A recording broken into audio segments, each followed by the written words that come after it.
Hey, hey. It's another edition of Sit Down at Uptown. The Sit Down at Uptown, man, where we chop it up with the comedians that come rock the house. It's your host and owner of Uptown Comedy, Cornangelo Sykes. And tonight, man, got another special guest for you. Got my man, Cleon, the comedian. Cleon, the comedian, a.k.a. Cleezy, baby. Cleezy, baby. Yes, sir.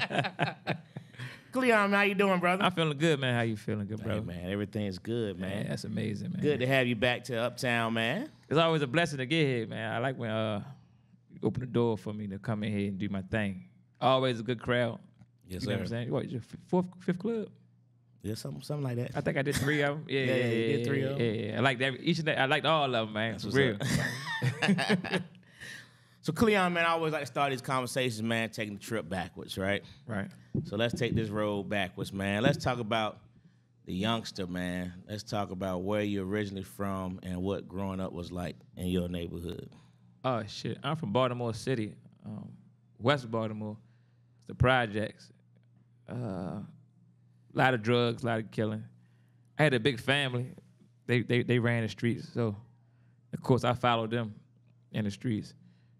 Make some money, you know. But I ain't never go through the drama part of it, the violence part or jail part. Okay. I just was a money man. I just knew how to get us out of trouble, and I dealt with women. And that's pretty much how that shit was. That was shit. It was rough. It was rough.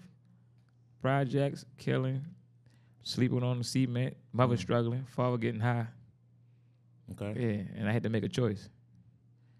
I turned 18. I had to say, man, listen, I'm either gonna be a big drug dealer or a big comedian. Yeah, I had to make a choice. Had to make a choice. Yeah, I asked myself, what can I hustle like it was drugs? And it was comedy. You know, I chose to hustle comedy. So I just started on my own shows at 18. 18, I would make probably like $4,500 a month.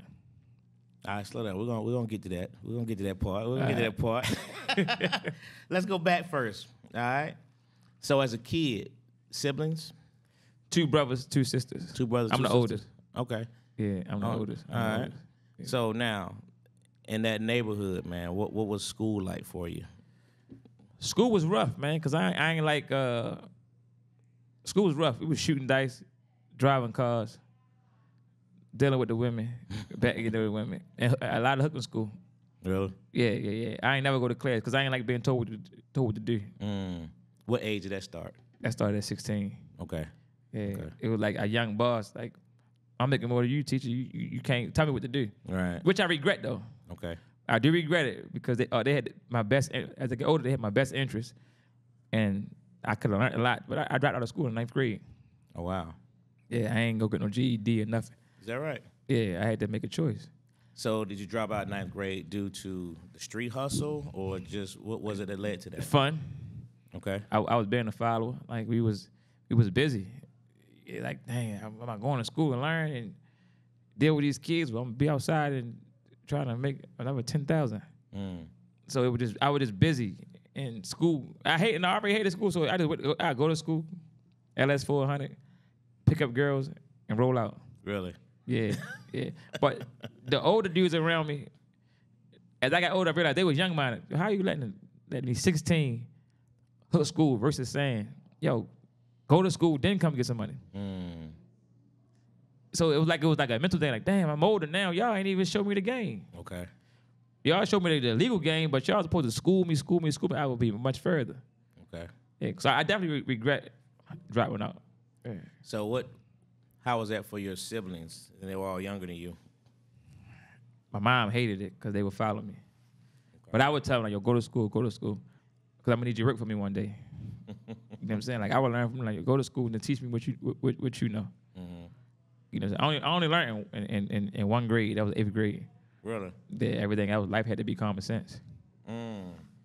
Yeah. So as a youngster, were you involved in any kind of sports before? I played football for 1 year. Broke my leg. That shit was phony. Really?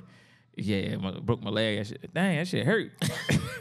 I can't. I'm broke. I can't move. I'm handicapped. Right. I can't move. That was it. It was over for me. Y'all can have the sport. You had the sport. Yeah, you got to work out and all that. They tell me I can't go outside. I'm on crutches. You know what I mean? A nigga can catch me slipping. Nah. Yeah. So yeah. No sports. Okay. It was all like, it was crazy. It was always business. At this 15, I sold frozen cups. Because I wanted some money. My mother was broke. Okay. I would sell a frozen cup for 15 cents. You know, then I would cut hair in the parking lot for $20. That's back then. I didn't know what I was doing, but my father was a barber, so I used to go up there and watch him cut hair. And then I would cut hair for money. You know what I'm saying? So it was always about business with me as a kid. Like, what can I do to make money? Okay. And not have to punch a clock.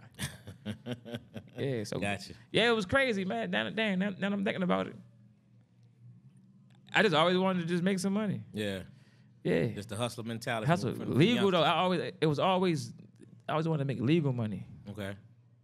But I was just around negative people. Okay. Yeah, because I didn't want to go to jail. That shit was dead. So you said earlier something interesting. You said that the OGs around didn't really encourage you. So did you have any, and you say your father was getting high, so was there any male influence that kind of they was hustling. a positive influence in your early life? Yeah, they were showing me how to hustle. They were showing you how to hustle. Uncles, they were showing me. They were showing me how to hustle. Okay. They were showing me how to stay safe and not get locked up. Okay. They did teach me that. Okay. You know what I'm saying? They ain't never let me get no drama. They never let me get no beef. But I realized I wanted more than that. You know what I'm saying? Like, nigga, show me how to flip the money. Okay. I should be a multi-millionaire right now if I had the right older guys around me to guide me in the right direction. Yo, guidance is real. Yeah. Influence is real. Yeah. Like, if you grow up around real estate, if they give you the tools to be successful in real estate, listen. Right. You know? Yeah.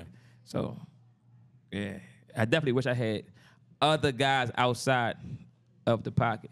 Now, I'm going to tell you why I did meet other guys outside the pocket. My father stopped getting high, and he opened up a barbershop. Okay. But he was a player, so he knew all player barbers. So he had all barbers in there that was my age that finished college. So I would go in the barbershop, young, I'm a tank top boy, I'm a street. I don't smoke weed. All my other guys smoking, but I would get my hair cut by a guy named Wood that had 2 degrees and bought a house. And all his clients was college people. So I'm sitting in the back. I'm thinking, I'm listening. I would listen to these guys. I don't like being in a room if I can't be a part of the conversation. Okay. So they talking about at 22 buying real estate, being a realtor, being successful when they 38. I'm like, damn. And these niggas over here talking about killing, shooting, and up. So I started catering more to the college because I wanted some knowledge. Okay. So they showed me how to get into real estate. It took me years to get into. And like, yo, come in the barbershop and cut hair. So I became a master barber. I cut my father's shop for almost 13 years. Oh, wow. And everything I learned was from positive men coming in that shop. Because they were the total opposite of where I was coming from. Gotcha. Yeah. That barbershop, boy. That barbershop, man. Barbershop, city to city, country to country. Yo, Right? they just, I mean, because you'll see young dudes coming there, and they wasn't selling drugs. They was working. They was working, like making money. Yeah. At 22. Finished college. I'm like, damn, I ain't even make the 8th grade. I'm fucked up. Right. You know what I'm saying? So That's good stuff. It's Yeah. interesting. So, after you start breaking into your barbershop, cutting hair rather, and you said earlier, when did this comedy bug kind of strike you? shit, I'm sorry, I gotta make that short because that story, that's a long story as well. It struck me when I was putting money behind artists. I was like going some Puff Daddy shit. Like I was putting money behind rappers and singers. Like my little sister, my little cousin that make beats. I would invest my time to them because I had the street connections, but they had the talent. So when did you start doing that? 18. Okay. 18. I was in entertainment since 18. Okay. I played the saxophone. I started playing the saxophone at 13. Taught yourself? No, I had classes. Had classes? Yeah, saxophone. I did gymnastics. I did anything with entertainment. I did. No, but when 18, when I was putting money behind this team, they started bringing other guys in that had more money than me. I mean, they took them from me. But they ain't do nothing with them. So one day I just said, yo, I put all this time with y'all, all this money in y'all. lost a lot of money, and y'all still ain't make it. I said, I'm going to make it first. I said, what you going to do? I said, I'm going to be a comedian.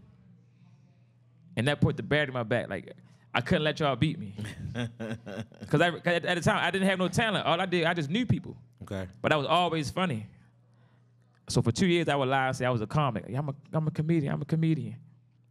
And one day, my man named Mike called me and say, yo, I signed you up for a bringer show. I said, what the hell is that? He said, it's a show where we got bring 7 people. I got 10 people. Come to the show tonight. I think it was called Lab House in Baltimore. And do your set. You got 5 to 7 minutes. There's a competition. Man, I was scared as a motherfucker. I ain't never been on stage. I ain't had no jokes. I ain't had nothing. But it was a competition. So in the barbershop, we would Joan back and forth. Sure. I didn't realize how sharp that shit made me. I get to the competition. I'm a street dude. I used to sound like Chris Tucker back in the day too. My voice was so high. Okay. So that played in my favor. I was losing the round. The first 2 minutes I was losing. A nigga from the barbershop that I always joined with came in the show and said, man, you ain't shit. And all I did was say shit from the barbershop on stage, and I got a standing ovation. And I beat the damn competition. And these niggas was doing jokes for like 5, 6 years. He saved me. Wow. And I said, damn, I won. Unintentionally? Unintentionally. That's crazy. He just walked in heckling. Said, man, you ain't shit. That's crazy. But he was joking. So, Right. But my style is I'm catchy. So when he said it, he just made me just seem like I was in the barbershop. Yeah. And I just used everything in the barbershop that I used on his ass, and everybody started laughing. And I won. I said, fuck it, I'm gonna do this the rest of my life. Really? Just like that? Just like that. Wow. Just like that. Wow. And the second show I did, a guy named Howard G. I don't know if you're familiar with Howard G. He's an older comedian back in the city. You get to sell 10 tickets for 10 minutes to perform in the audience. So he had about 9 comedians. He pimping us for real. Like, you want to perform? Nigga was old too, yo. Y'all got to sell 10 tickets. Yeah. To get on stage. So all that comes was sell 10 tickets. But I would sell like 30 or 40 because all my people would come. But he only give me 7 minutes. So I'm like, yo, I'm supposed to get 30 minutes. He like, yo, you don't even know how to do 30 minutes. Right. You said I get a minute a ticket. So my goal, fuck it, I want to do hella tickets. Yeah. So what I learned was, as an open mic, you only get 5 to 7 minutes. Right. So I said, fuck it, I'm gonna hustle. I'm gonna do my own shit. That's how I started making $4,500 a month comedy. Really? I would book a venue for $500 and I would sell the tickets. Gotcha. Yeah. So were you doing the performing as well? You was bringing in other comedians? Like, how did you do these shows? So I took their whole MO, but I told comics, y'all don't gotta sell tickets. Okay. I'm gonna build this platform. We just perform together. So Reggie Curl was a comedian that was already a vet. He was touring with Monique. He my uncle. So he was 10 years in the game when I started. So he would give me a little influence, like, yo, the first show, I said, yo, I want you to host, I'm a headline. He said, nah, you need to host. Man, I headline. Right. I said, no, man. Well, making a long story short, I bombed that night. Because he went on there, Yeah. and he hosts, and I couldn't follow it because he was a professional. Right. Right. I learned my lesson quick. So then I said, all right, I'm going to start hosting, and I'm going to let the vets headline. Yeah, I would never forget that. Yeah. And hell yeah. And I would do that once a month. Okay. Just to learn to hustle. That's how I learned the business. That's how I learned how to market. That's how I learned how to promote. And that this was before MySpace, Facebook, Instagram. Mm-hmm. I'm young. I'm like between 18 and 22 doing this kind of stuff. Okay. Yeah, so that was it. So now you're doing these shows, and it takes you to where? What's the next step after that? My overall retirement goal is a comedy club. No, I mean like that. Like when you're doing those shows, like what was At a young age? At a young age, what was your next progression into the? Oh, comedy business? at a young age, once I hit my mark, everything started slowing down. That's when the social media started coming. I said, Okay. I got to build me a new audience. Okay. Because I make $4,500 in Baltimore, but as I'm getting the money, I'm spending it. Okay. I ain't saying it. I might get 100 here. I'm gonna go buy drinks. So I just told myself, I said, yo, you have to find a way to get a bigger audience. Mind you, nobody teaching me this shit. I'm just learning it. Okay. I said, I need a bigger audience. How can I get a bigger audience?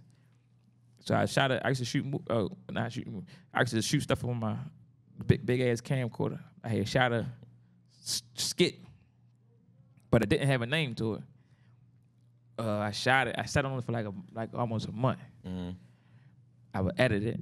My girl would be like, "You always on a damn computer." I say, I gotta find a way to blow up. Right. One day I just put a title on the skit and I typed in "bluffing ass nigga," because I knew negative. I said I want to put something with a negative name, but with a positive influence. Okay. So I put in "bluffing ass niggas" as the caption, uploaded it, went to sleep. The next day it was 100,000 views. Wow. Just like that. Just like that. I'm like, damn. For real, it didn't make sense. Right. But the caption made it make sense. Right. So it was a bluffing ass nigga. So I became a character of a bluffing ass nigga on YouTube. And it just took me. I said, damn, I'm gonna do part 2. See if part 2 hit. Part 2 hit. Then I would go out in the streets. People would be like, oh, that's Cleon. That's Cleon. So I'm like, damn, the internet is powerful. This back in the day. I'm like, damn. I would come home to my mother like, man, people yelling my name, asking for autographs and shit. She's like, no, they ain't. One day I come out her house, some girl like, ah! I said, see, I told you. and I did that for like 4 years. Then I outgrew the character. But that took the city of Baltimore. That had the city of Baltimore. I mean, I made rappers, I made clothing lines. I birthed a lot of people. For like 6 years, I birthed a lot of people. Yeah. That bluffing ass nigga YouTube series, like I would write it, shoot it, and be up hours editing it. Right. All night. Right. Yeah. It's online too. If you ever get a chance, go out and type in bluffing ass nigga, you'll see the progress. I was skinny. I was probably like 100 pounds. I was little as shit, man. Little, head nabby, teeth yellow. Oh man. So bluffing took it to that next level. So then you started doing touring. Well, but No. even in Baltimore, you you helped some other folks around. I did, man. No, actually, I ain't tour. Cause I ain't know shit about touring. I just knew I just had a big name in the city. I never left the city. Okay. I ain't started touring until I took off on social media. Okay. I took off on Instagram. Right. Yeah. From the money I put behind my little sister, her rap career, she got to a peak where she had like 300,000 followers. Where you was a superstar when Instagram you had that many followers. Right. I was putting money behind her, so she had all the celebrity followers. So when I had Just Hilarious under my wing, I seen Just progress, and she shot off, and she just left everybody, right? And she just blew out. I said, damn, social media taking comics to another level. Right. So I told my sister, I had about 1,000 followers at the time. I say, yo, you know how females are. They don't want that page look crazy. I said, listen, I'm gonna start doing skits. I just need you to post it for an hour and take it down. She's like, what you mean? I say, just listen. Just post the skits for an hour and take it down. Like, just run me through your fan base. That's it. She's like, all right. So I ran it, so she ran me, so she would put up like 3 skits a week. The numbers just start going. They just start climbing. Like, damn. I'm at like 37,000 followers at the time. But I'm noticing in my comments, I'm flat broke at this time. I'm talking, I'm balls and knuckle. I ain't got nothing. I just went broke in California and in Atlanta. Like I'm down bad. I'm living in my van at this time. So I'm seeing comments say, come to Philly, come to Philly, come to Philly. Hey, come to Philly? Fuck it. From all the hustles I did, from training myself how to produce shows at a young age, I'm ready to take it to Philly. So I called a club in Philly. I had seen a flyer, called the club in Philly. Said, yo, how much to rent this club out? He said 900. Shit, I ain't had 900, but my girl had it. She seen the look on my face like, damn, man. Fuck it, I paid. Just give it back to me. It was May 19th, 2017. Okay. I'm like, nah, man, I don't let the girl do nothing for me, man. She was like, nah, just come on. All right, fuck it. Drove to Philly, gave me 900. A month later, I put it on Eventbrite the same day. Post a flyer, I'm coming to Philly. $7,500 in 2 days. Philly sold me out $7,500 in 2 days. Really? The show was 30 days. Wow. I added another. I said, damn, I'm gonna try add another show. Add another show, another $7,500. I'm like, all right, fuck, I ain't gonna try to add a third one because I don't know how the venue gonna be sounding. None of that. Right. I produce shows, but it's my first time doing it out of town. Okay. My father called me like, yeah, man, I see you guys show on May 19th. I'm thinking he excited that I finally taking shows on the road and producing them. He said, man, that's the day I'm getting married, man. You my only son. I said, damn. I almost got motherfucker 20,000 right here, man. Right. I'm flat broke, champ. I said, listen, I'm a hustler, man. You raised me. I'm gonna have to miss this one. I can't change because if I refund the money, I don't know the process. This is my first time. Right. May 19th was his wedding day. I'm his only and oldest son. It's his first marriage, and I had to miss it. Wow. I had to miss it. Yeah. Hustle was real. But it paid off back in the day because I saved his shop. Oh, really? His shop had went in debt 2 years later, and from my hustle, he had ended up calling me. He was like, "This is something, man. I got like 8,000 in debt. I'm gonna need some help." Cool. If I'd have made your wedding, wouldn't be able to help you. Gotcha. You know, I had to get his ass back. Yeah. So that show was a success then in Philly, huh? Yeah. So did you host a headline? Headline. Yeah, headline. Yeah. You were ready then? Yeah, huh? by this time, I was almost like 12 years in the game at this time. Gotcha. Yeah. Gotcha. Okay. So now you've been doing this game how long? How long you been doing 16 years. 16 years. 16 years. Okay. I've been making money. I've been making money in it 6 years. Yeah. But the social media was kind of like the catapult. Yeah, Get your absolutely. name out there. Absolutely. I ain't like it wasn't even social. Got my name out there, but it was the hustle. Sure. Cause I was different. I wasn't coming into comedy clubs. I was going to spots like your spot next door. I was going to hood bars. I would go on Instagram. I would make a list of every city, and I would post it. Tag restaurants in this city. All you gotta do is take the restaurant. New York, Jersey, Philly, Brooklyn, all the way to Dallas, Texas. Tag restaurants. Made my own tour. So I would tap the restaurant. I would go on that page, look at, see if I could do a comedy show. I could do a show here. I would DM him, like, listen, I want the door. I'm gonna bring business. Give me your slowest night. I'm gonna promote it and bring the business to your club, the restaurant. Everybody was saying, yeah. So, like 20 cities. Now, I ain't know how to do tours, man. I would go from Milwaukee to New Jersey. Like, what the fuck? Driving. Then New Jersey to Cleveland. I was Cleveland back in New York. I was like, man, this shit different, yo. But we in the car. I got my whole team that I raised with me. We all together. We all in the van. I'm spending probably $30,000 a year in rentals. Right. You know what I'm saying? So, but we had, once again, guidance is important. But I was the biggest in my city at the time. Nobody really made it. Only people that made it was Jess and Monique. And they ain't help nobody out. Right. I couldn't call nobody. Right. The first time I ever did 25,000 people, I had to call Spank. Because Spank touring with Kevin Hart. I couldn't call nobody from my city. I'm like, yo, listen, I'm doing the arena. It's 25,000 people. What do I do?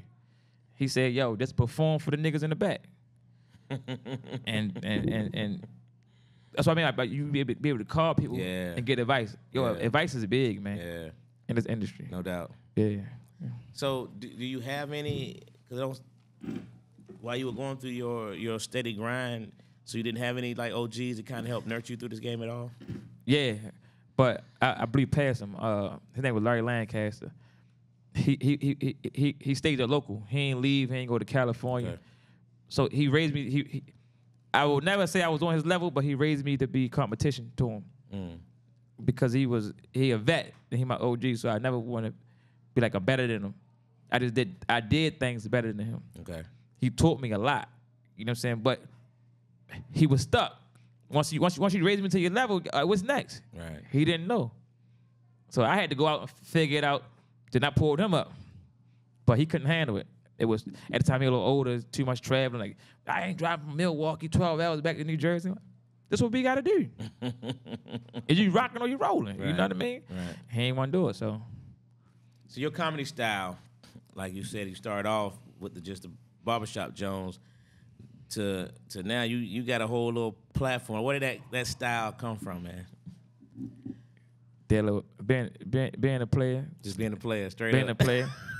sleeping with multiple women, Gotcha. dealing with older women. They show me the game about sheets and how to be groomed. Okay. You know what I'm saying? Being around men that was richer than me, just studying their movement for us lifestyle. You know what I mean? Just learning people. Okay. And I love women. So another big reason I do comedy, my mom was in an abusive relationship, so I used to always like tell jokes to make her laugh. So it might sound like I'm a harder woman, but I just tell them like y'all be doing dumb shit. Okay. It's really like reverse psychology. I'm gonna make you laugh at the dumb shit you do, and I'm gonna give you a little put some man. I'm put some man in it. Like I'm a man, so you know you got a man and you got some boys out here. Know the difference. Yeah. No, that's why. I really be hard on niggas, especially niggas that's suckers. I be hard on them niggas, man. They be wanting to fight like a motherfucker, Right. man. Yeah. One time a nigga told me he was gonna kill me. Nigga was in the audience. We in Philly. He's sitting front row. You know how your club built with nobody can hear what he's saying but me, the girl, and him. I'm making this girl laugh so much. He like, you want me to kill this nigga? I'll kill this nigga. So I'm looking like, she say, whatever, he funny. But the nigga looking so mad, it's kind of uncomfortable. A nigga in the audience looking at you saying, when you get on stage, I'm gonna kill you. But I can't give my guys in the back no type of signal because I still got 200 people that paid that want to see the show. Right. But now I got experience in that now. But back then, we was in Detroit too. That nigga meant it. The nigga left. He left his girl. She wanted to take a picture. I said, I'm not taking no damn picture with you, man. He ain't worried about shit. I said, man, that's how niggas get killed. I said, nah, baby. I said, nah, baby. We by ourselves, but we ain't strapped. We in a new territory. Listen, go get your guy. Like this, it ain't worth it. Right.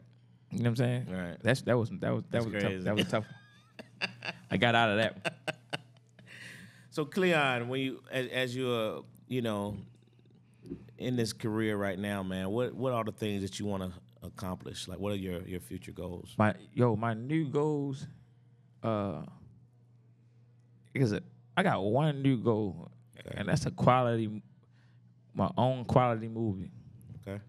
That's my last goal. All the goals that I set, I accomplished. I wanted a bigger fan base. I done that. I wanted women wrapped around the corner for me. I done that. I wanted somebody to faint. I done that. I wanted to make a lot of money in the game. I done it. I want to take the people from my city, give them an opportunity to tour with me. I done it. I toured comedy clubs. I done it. So my last biggest thing is one quality self-produced movie. I'm not gonna retire, but I'm at the age I ain't chasing them no more. I just want to enjoy it. Okay. Like if I come into a comedy club and they rowdy, I like, man, because I enjoy my gift. I want y'all to enjoy it. Like, shh, be quiet. Hear what I gotta say. Right. I mastered this shit. It took me years of neglecting my kids, neglecting my family, to get to this point where I can stand on stage and deliver a quality show. Yeah. So when they loud, they rowdy, I be like, man, I ain't. Fuck them. I ain't fighting with them. Yeah. Yeah. So when you say this is something you want to star in, produce it, act, I mean, what's your... Write it, produce it, Okay. star in it, All right. and that's it, yeah. And promote it. I want the quality. So I'll be buying my own camera equipment, right? Okay. But I just want that one quality picture. And my career complete. Gotcha. I did arenas, I did theaters. It's complete for me. Okay. You know what I mean? Yeah. I'm happy. That's what's up. Yeah, I'm happy. That's what's up. So it means a lot to you then to kind of help bring along your guys. Yeah. All right. They did a lot for me. They did a lot. Even though I had the money, and when we was younger, they ain't had nothing, but they had happiness. So I would keep them around. They was good people. The guys I was around, I ain't trust them. I would hang with them. So my bills I would $200, $300, $400 a day, but they was just happy, and they was comics. They had all the joy in the world. They was comics. It wasn't dark with them, so I just want to see them win. Gotcha. You know what I'm saying? Yeah. But you got to want to win yourself too, though. As you get older, I moved into Atlanta. I moved 13 young niggas to Atlanta. Wow. 2014. Wow. I got a big old house in Lithonia. I mean, they was living in bed bugs. They was living in the alleys, homeless. I said, listen, man, we going to Atlanta, man. Come on down here. I got it for a year. I got it. Matter of fact, crazy. The first night we got here in 2014, I brought one of my young boys to your club over at the other one, Marietta Street. Marietta Street, the one where you get booed at. As soon as we got here, I called, who the fuck I called Stamp. I called Stamp. I said, yo, let my young boy go on. I knew that club was hard. I was scared of it. I was like, nah, I ain't fucking with it. I said, go on stage, man. He went on stage. They booed the shit out of him, man. Because I had to learn. Right. Because I was the leader. So, right. But I'm like, yo, go on stage. Let's see how that shit gonna be. And they booed the shit out my man. And yeah, we lived in Lithonia, man. Then I had a comedy night at Spotgate Villa down on Peachtree. My boy from Baltimore had bought a club down here. Okay. And I had a comedy spot at a villa. It was crazy. DC Fly, I don't remember this, but he used to come do that almost like every week in practice. And then I met Carlos Miller when he used to host Cats. Okay. I had a Benz Sprinter. At this time, I got money. Right. I remember one time Carlos would look down like, yo, you always got on $1,000 shoes, man. What kind of comedian is you? I was like, yo, I'm different at this time. Yeah. And I met all those guys back in 2014. Yeah, cause I can't out here hard. I mean, we can't out here right. We weren't playing. We were on the comedy tip though. We was at every room. We would come 13, 14 deep. Really? Trying to go on. That's when I met Tyler. Okay. When he had the club over there by Marietta downstairs. Yeah. They used to hate us though. Really? Oh, y'all come out here, y'all getting rooms and shit. Y'all always deep. Y'all getting out of Benz Sprinter. Because I had a Benz Sprinter too though. Yeah, they don't like that, man. They don't like that shit. They're green. He used to be like in the back looking at it like, who these niggas think they is, man? Right. Who these Baltimore niggas is? But they still talk about that shit to this day though. That's crazy. Like, man, that shit was so long ago. Yeah. They're like, no, that's the way you did it. Yeah. But that's the street side of me. Gotcha. Like, first of all, I'm in a whole new city I've never been in. I'm gonna need an army. I got a couple dollars and shit. It was fun and a little protection at the same time. Sure. Yeah, but still chasing our dream. You know what I mean? Sure. So what happened with the group that that you fronted the money for earlier, man? And you said you gonna make it. Oh, before they did. Yeah. my sister, she write for Def Jam right now. Okay. My other cousin, he worked with Dre, ghost producer. Okay. Who else? So they stayed in the game too. They stayed in the game. They didn't give up. That's what's up. Yeah, couple of them gave up, but they got married. Couple of them did TV, but they still out here. We still talk to this day. That's what's up. We still talk to this day. How do you feel, real quick, about the social media climate with the comics versus the old school guys who disturbed by it? What's your thoughts on that? I was one of them niggas, man. I was like, man, there ain't no real stand-up comics, but you gotta think about it. They came in the social media era. They don't know about hosting rooms. Right. Jess was one of them. She ain't never do no damn open mics. Right. She came in the era where your stage was your phone. Yeah. But then they caught on how much money it is. And that's the part that job pissed me off, because you pick up your phone, you blow up, then you take all the comedy club dates, and you make the comedy club like, shit, we made $8,000 this weekend versus paying you $5,000 and only making $6,000. Right. They're gonna go with the social media influencers. Sure. It's a money thing. Sure. So I was mad, then I said, fuck it, man. You can't beat them, join them. Right. Shit, you think I'm gonna sit back and keep letting y'all niggas get that money? Hell no. Let me learn my skits. Yeah. I tell all comedians, man, yo, this your new TV. That's right. You gotta figure out how to do this. Is your new TV. You want to make it, find out how to do it. And if your skit, I say, it's an audience for everybody. Just find your market, target your market, promote to your market, put a little money behind it. I know my market is women and street niggas. I don't talk about that corporate shit because I don't know corporate. I don't talk about the Bible. I don't know that. I talk about what I know. In case a nigga jump out there and say something, I could defend it. Gotcha. I don't talk about no church shit. What somebody says from the Bible? I'm stuck. Gotcha. Yeah, I don't know. You gotta know your audience, man. You gotta know your man. Yeah. Gotta know your audience. You gotta know your audience. Yeah, that's it. How you feel about Jess? How she's continue her rise up there now? She with the Breakfast Club. The Breakfast Club. I'm proud of that little monkey, man. I'm proud of. She a little monkey. That's what I call her. My little monkey. That's my dog, though. Yeah. I'm proud of her, though. You know what I'm saying? Because she one of the only ones that say shit and beat the odds.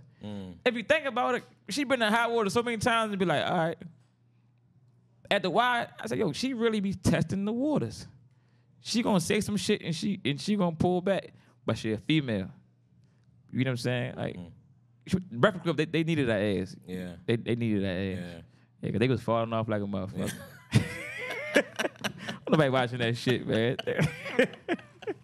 She saved the Breakfast Club, man. But like I tell her, you got to come back and do something for the city. Gotcha. You know what I mean? So Cleon, man, on Tuesday nights, man, I do this podcast, Classic Conversations, and I would end it with a top 5. Right. All right. So, give me the top 5 songs that's in your playlist right now. Kim Love Calls, Kanye West Paid. Two Chainz of Lil Wayne. I can't remember that song. Offset, song one is on the radio. And Kim Love Calls. Okay. Yeah. So you got a nice variety in the playlist. But I listen to more like slow music than anything though. Okay. Neo soul. Open your mind up. You know what I mean? Gotcha. Yeah. What's your top 5? Oh, snap. Throw one back at me, huh? Yeah, got to. Well, it depends on the day. All right. But because I'm an old school rap guy. Okay. You know what I mean? Like, let me guess, like Mos Def? No, I'm LL Cool J. Okay. I'm KRS-One. Okay. I'm Eric B. and Rakim. Run DMC. I was rocking Run DMC the last couple of days. You know what I mean? The old school type stuff, man. That's me all day. I love that. Top five most oppressive comedians you seen come to Uptown. I can't do that. Most oppressive. I mean, I have it's way. You gotta remember, I'm doing 18 years, man. Yeah, but you seen it. But somebody asked some, like you seen some people struggle, niggas, and they grind. Just you just like, damn, I saw you grind, bro. That's different. That's a different conversation. Yeah, I saw you. I saw you put in the work from the mud. No hand. Like I saw you. Like I saw DC put in the work. Again, that's still a tough question for me because I've seen so many. Ones that stand out. You know, of course, you got Carlos Miller. Yeah. Because I know.